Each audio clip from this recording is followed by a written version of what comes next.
Hello, everyone. Good morning, good afternoon, good evening. Today's topic is hiring for our AI startup. We are Skive and Robometrics Machine, and this is our weekly AI Tech Talk Live.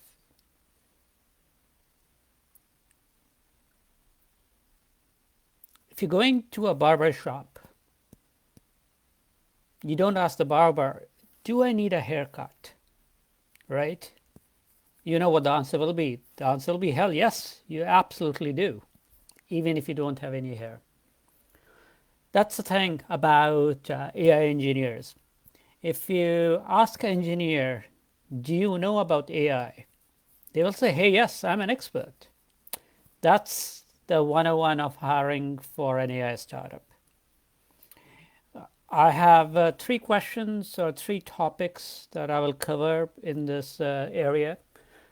But some of these things are very much focused on, from an employer perspective, on when you are interviewing somebody for AI position in your startup. And it may not actually have to be an engineer. It could be for a product manager. It could be for a project manager. It could be for a data scientist.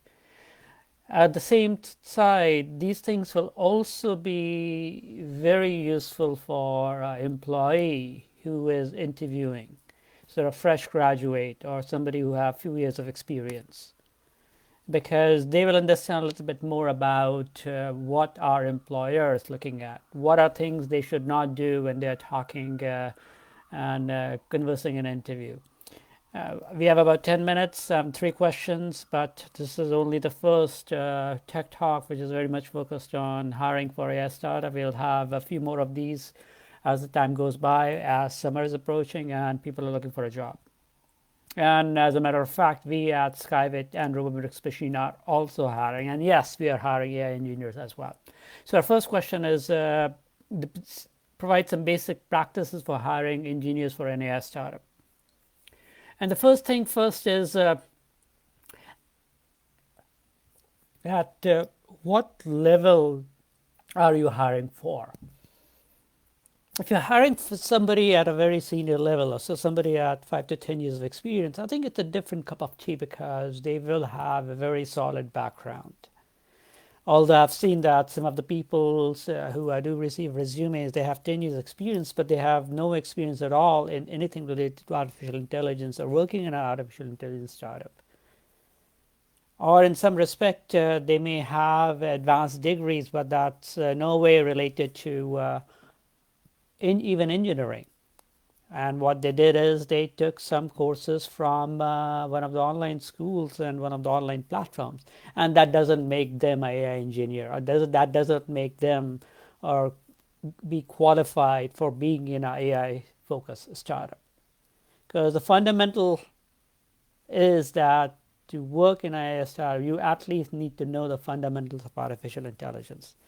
That obviously goes for engineering role, that very much goes for a data scientist role or a data engineer role, and that also goes for non-technology focused roles like a product manager. Artificial intelligence is one area which is a combination of multiple things all happening at the same time. You need the domain expertise. So let's say you're building a healthcare startup, you need somebody who has healthcare expertise. You may have it in-house, or you may actually want to partner with, say, one of the hospitals.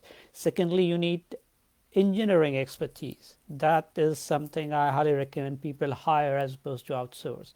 You need product managers, and even for product managers, if somebody have no expertise in artificial intelligence, he or she will not be able to do a good job.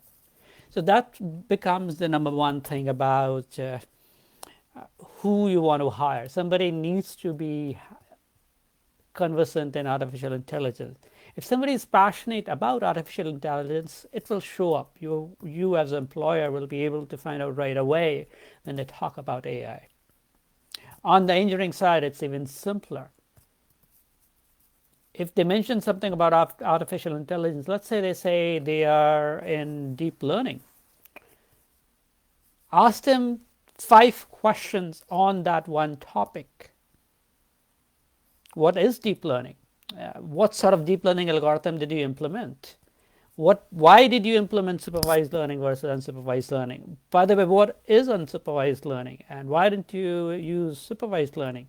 Which libraries did you use for supervised learning? And why did you use library A versus library B? Or why did you use PyTorch, for example? And if somebody is not able to answer some of these simple questions, you know that they actually don't have expertise in artificial intelligence.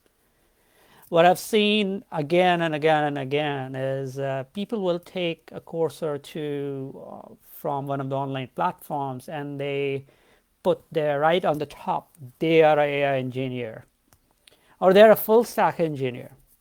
And when you look down on your resume or on LinkedIn, all they have done is 3 to 6 months of one of these courses.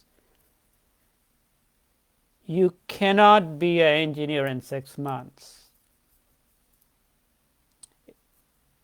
It is okay to not have a degree, or to not even have a bachelor's or a master's or doctoral. But that does not mean you become an engineer in 6 months by taking 2 or 3 courses. It's as simple as that. Second question, programmer versus engineer versus scientist. And here I will answer this question very specifically for AI startups. So a programmer or an engineer or a data scientist or a simple AI scientist being hired for AI startup.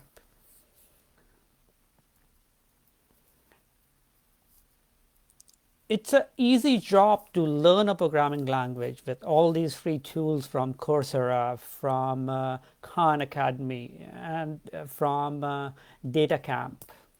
And there are many, many, many more of these. And they are doing an awesome job in giving you that basic knowledge to get you started. And some of these courses are very well built. I myself took a course on Python from DataCamp, and in about 3 or 4 hours, you will get the basics of Python. That's great. And if you have taken a few of these, and if you have programmed for about, let's say, 6 months to 1 year, you can say that you are a junior programmer. That's it.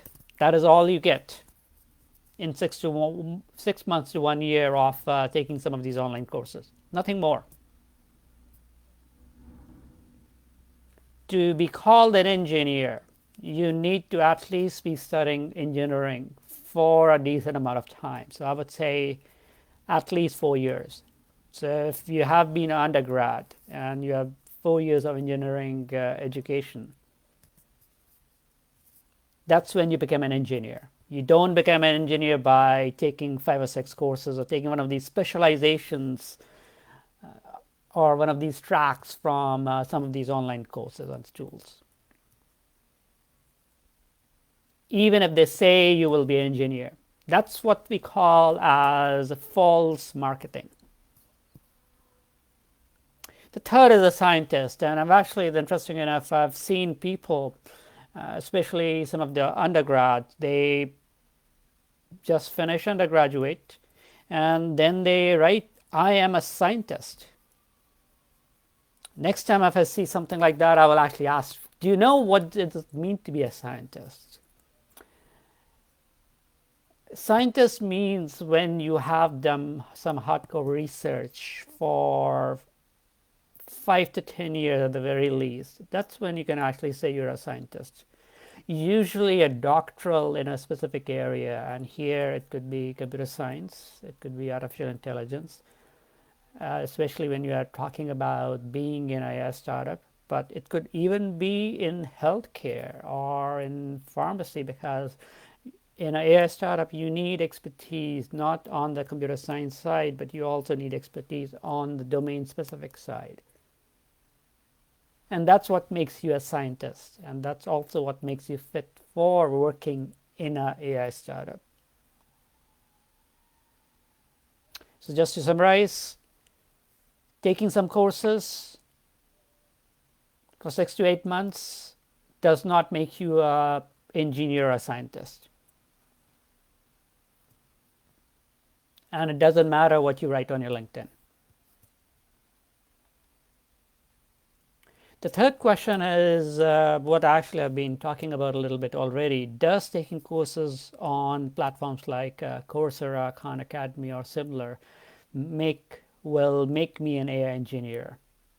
The answer is absolutely not. I think it's a good way to learn good way to start, to learn some of these basic technologies like Python, to learn about TensorFlow, to learn about computer vision, to learn about natural language processing, but or even learn about autonomous cars. But that does not make you an AI engineer.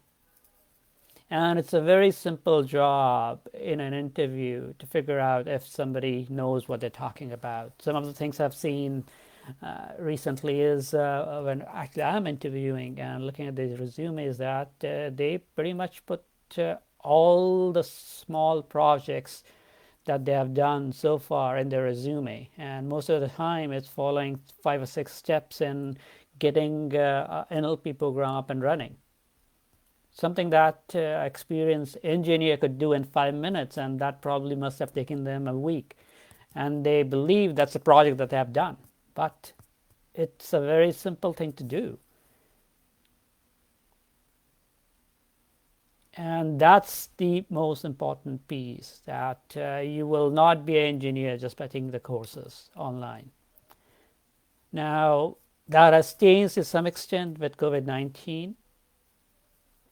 So you maybe still be doing through a bachelor's or a master's or a doctoral where you are taking the courses online at accredited school. That is there, and that probably will continue. All the things are looking great that in-person schooling will start pretty soon. But the differentiation I want to make is in a bachelor's or in a master or doctoral, you are spending 4 years of your time learning about an area, and not just writing scripts to get something to work, but really going deeper into technology itself, learning about algorithms, learning about data structures, learning about what artificial intelligence is, what is the origin of artificial intelligence, what is supervised learning, what is unsupervised learning, what is reinforcement learning, why should you use GNs, for example.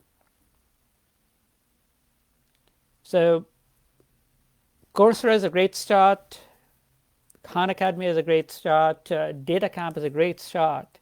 And that will give you some idea about what track you want to be in. But if you're serious about it, you have to have a good college degree from a good university. Or if you don't, which is okay, and I've seen some of these candidates where they don't have a college degree, or they don't have a college degree from a great school, it's okay.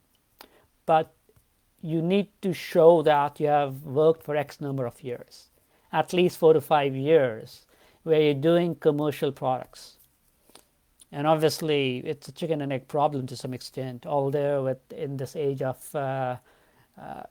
STEM, you don't really need a chicken to get the egg. You can grow the egg or the embryo in a lab. But the crux says nobody will give you a job or to get you to work in a commercial product if you don't actually have an undergraduate degree. At least I won't, unless you can prove that you have worked for 4 to 5 years in something interesting. And most of the time, you will not be able to do that because nobody will hire you. So bottom line, there is no shortcuts. If you want to be an engineer, have patience, take the harder route, get an undergraduate degree, get a master's, and if you're really passionate, get a doctoral, and then apply to jobs. That's all for today. We will cover this topic again next time, next week. As a reminder, we are live on Clubhouse. We are also live here on Facebook Live. We didn't have much time to cover more, but you'll be back on the same topic, so please feel free to write to us. The email is right below, and I look forward to hearing from you. And lastly, we are indeed hiring. We are hiring on the engineering side, and we are also hiring on the marketing side. You could apply on LinkedIn. You could reach out to me here on Facebook or any other social media you use. Thanks. See you all next week.